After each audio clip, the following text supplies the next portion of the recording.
Hello there everyone, UXW Bill here once again. Looks like I got a package delivered today.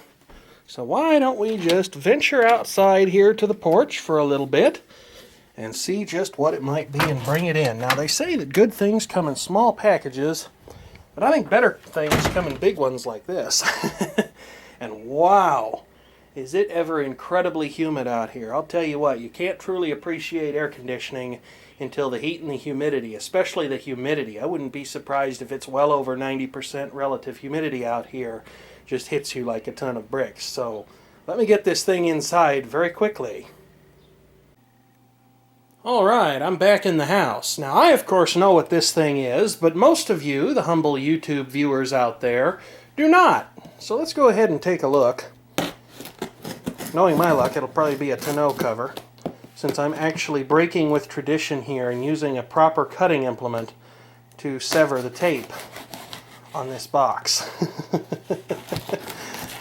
Usually I use my General Motors box opener.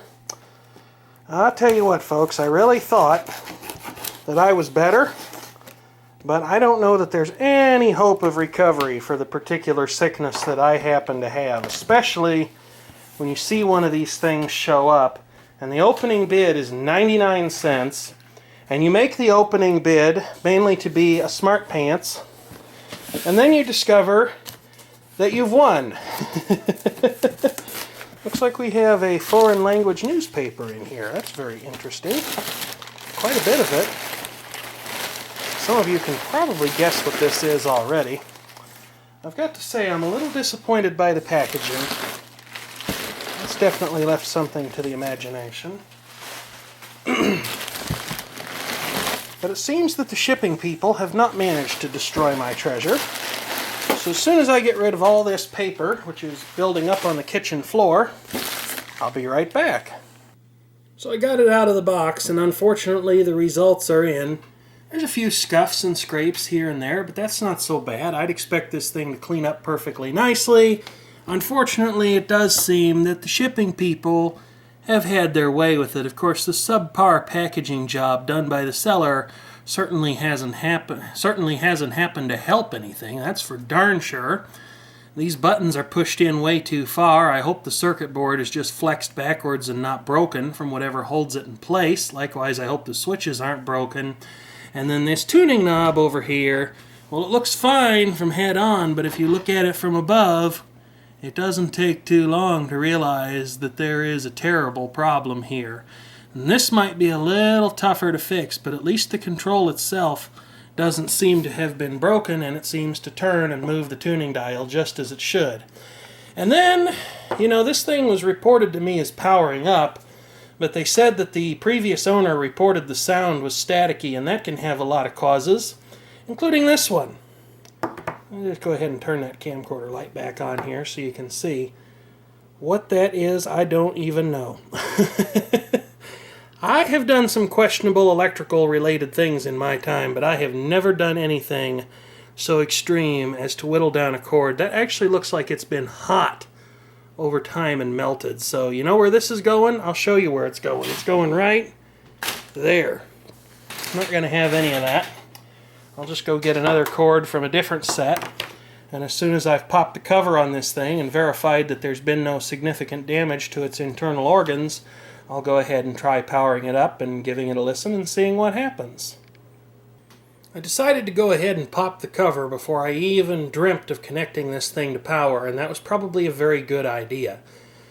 I don't know just where this poor thing was used, but it definitely has shown signs of having a very hard life in its past, because I found two splintered pieces of wood inside the case, and if you look at these coil cans back here on the tuning board, you will see right away that they have been subjected to extreme moisture over the years, and they are undoubtedly very rusty. I hope that the damage done to them is cosmetic only, but I'll be very surprised if the tuner on this thing actually operates the way that it's supposed to. As far as the TV tuning knob goes, well, I'm not sure what happened here. I think some of this was undoubtedly shipping damage, because as you can see, the pot that it goes to, it's actually a resistive pot, not a variable capacitor like I would have expected it to be. has broken clean off. But the knob itself is another matter entirely. I'm not sure what happened here, but it looks to me like maybe the plastic shrunk, either naturally or maybe somebody heated it. I know that Technics has had problems with this in some of their fully automated turntables where a little plastic piece fails. I believe the SL-1300, 1400, 1500 Mark II turntables suffer from that problem where a piece of plastic just breaks off and results in the auto return dragging your stylus backwards across the record, doing no good for the record and usually ruining your stylus at the same time. This is far from the dirtiest amplifier and receiver I have ever seen, but as you can see where I took my finger across the power transformer, one of the filter capacitors back there, and also down part of this heatsink, that it's none too clean inside. This thing is definitely going to need to be taken apart and cleaned up, even if it does happen to work. And that, of course, is the question I'm going to answer now. Has it survived the shipping people and the rigors of its previous life? I don't know. I went and got the power cord off the SA-550 from Westlife, and we're going to find out. Either this thing works or the household fuses do. So, headphone users, look out. Smoke test! Wow. This has got to be some kind of a miracle. And it actually came out of protection. The front panel lighting is working. The tuning display is working. Let's see if all these source LEDs are doing what they ought to do. Okay, phono, tuner, TV, compact disc auxiliary, and video. Alright, those seem to be doing what they're supposed to do. How about the various tuner controls? Does the tuner work like it ought to? I have an SA-510 upstairs that the tuning microcontroller actually crashes and locks up on for some reason. I have no idea why it does it, but it's kind of annoying because in that receiver the volume control is also operated by the tuning microcontroller, and that's not the best of features to have, I think. Let's see, there's the IF bandwidth. You can see how that changes in the display between wide and narrow. That's used when you're facing adverse FM reception conditions in an effort to reduce noise by slightly reducing the audio bandwidth. A handy feature to have. It's the first time I've ever seen it on a Technics receiver other than my SA-1010, which of course has it, and it is automatic.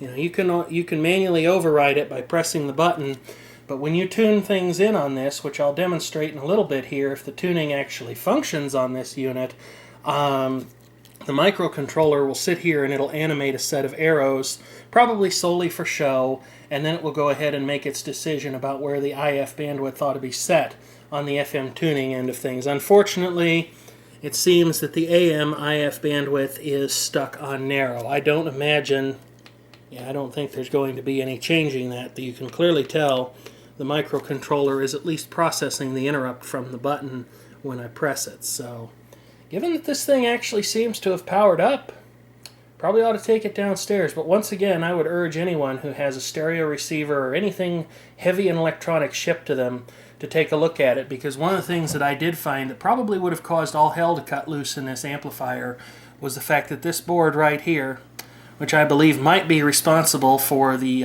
compensated bias of this computer drive amplifier, probably would have caused all hell to cut loose if I hadn't put it back into place just now before I powered this thing up.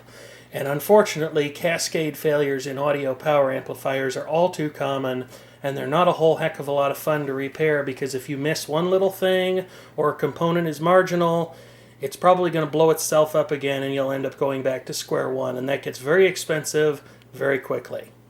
So I've brought the poor thing down here to the basement, hooked up the speakers, hooked up the antenna. To my great amazement, none of the speaker terminal connections have been broken off, as is so common with these. Got it set to the tuner. Let's go ahead and power up here and just see what it decides to do. You can see the microcontroller has reached its decision to use the narrow IF bandwidth on FM, so let's see how it sounds.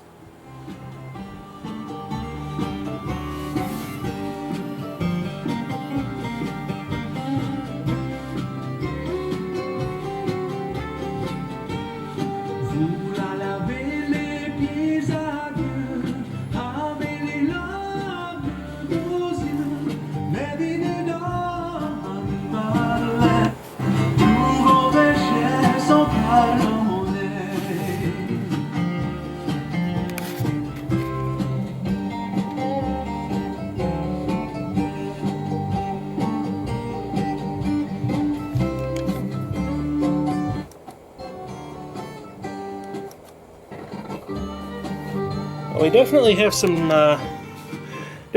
some issues with dirty controls, because I just lost the right channel on the set. See if I can get it to come back. In the time I've spent tinkering with this receiver so far, what I have discovered seems to be very, if not surprisingly, or even outstandingly good news. Although it needs to have several controls cleaned and these two front panel buttons fixed, the stereoplex switch is dirty, the various tape loops and tape dubbing switch is dirty. This knob for the TV tuner is broken, but given that it's an analog television tuner, monophonic only, and is pretty much useless in this day and age, I'm not sure that I'm going to worry about that too much. I may do a cosmetic fix on that only. Also surprising is the fact that the volume slider seems not to have dirty contacts. But all in all this thing should really need to get back on its feet again is a very good cleaning and to be put back together and have the case cleaned up. And just to demonstrate that this thing does in fact still very much have what it takes, I've been playing it very loudly down here, as loudly as I dare, because to be quite honest with you, I'm not sure it won't destroy these Marantz speakers that I've been listening to lately. They're rated for 60 watts worth of input. I think this amplifier is rated for around 70 watts per channel into 8 ohms. And I don't even have to drive those speakers that hard to start bottoming out the drivers in them. In fact, give this a listen. This is just crazy. Headphone users, you may want to turn down the volume a little bit because I'm going to get a little carried away here. Whoops, wrong button.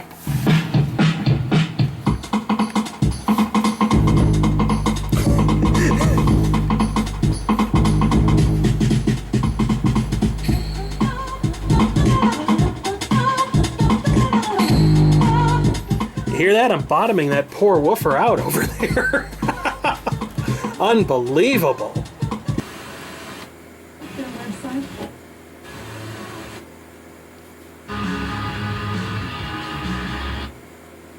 You have to begin revising your understanding of the events. Another book that absorbed Valdez.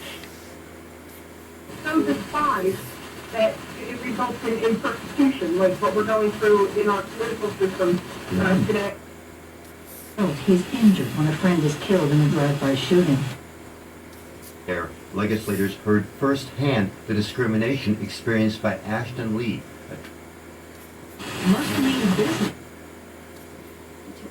But when Yamada catches that bullet, even though that period in colonial history is over, that toughness just falls away. And Chuck, as far as the musical instrument,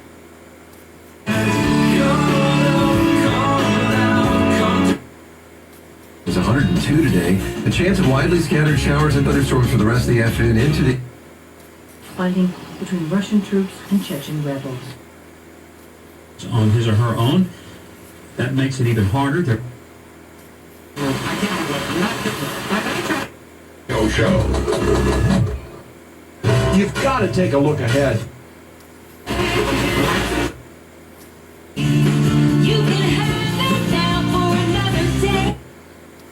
Discretion. Yeah, oh, Lucas, I love that. That's still in it.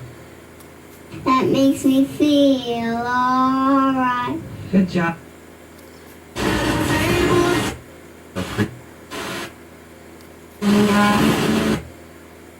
Calling me back in time. And baby, all I need for you, Hey, Fred, he's...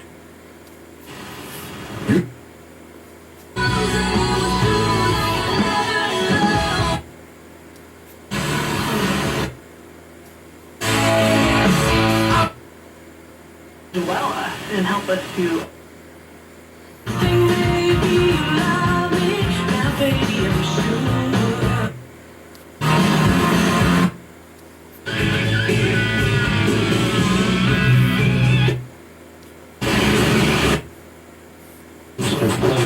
The Hunter Douglas iPad or iPhone app.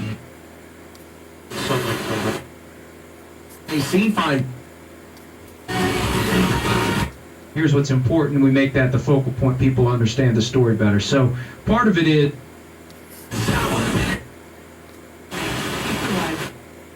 And at Barnyard Treasures Indyland, a live DJ, weenie wagon, free activities for the family, and ergonomic rest positions, and a rejuvenating massage.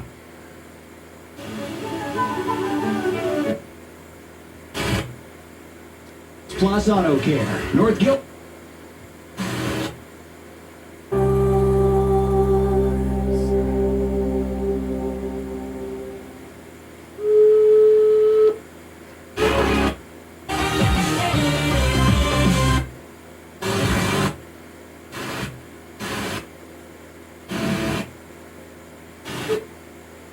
To 60% off everything in the store. Golf discount could qualify. It was newly remodeled. It looks better than ever. And of course, you'll still find their fit.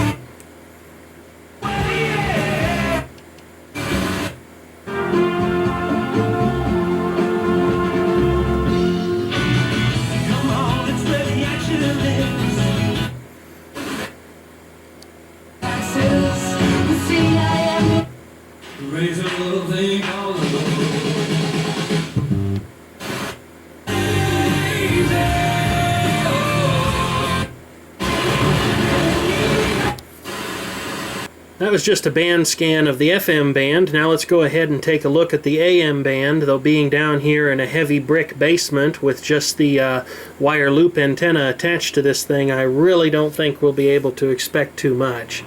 But it never hurts to give it a try, I don't imagine.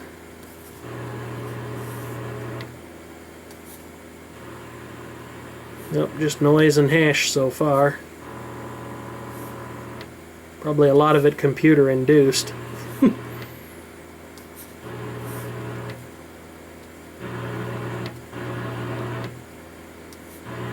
Kind of surprised I couldn't get WLS there, because they usually come in pretty well down here.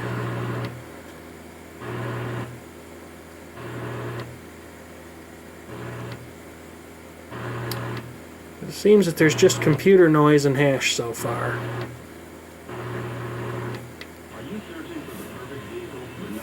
There we go. There's a little bit of reception right there.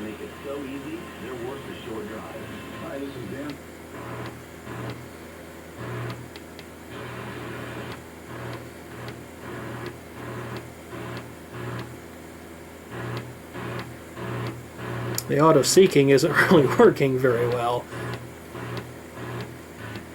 Oh, there was something.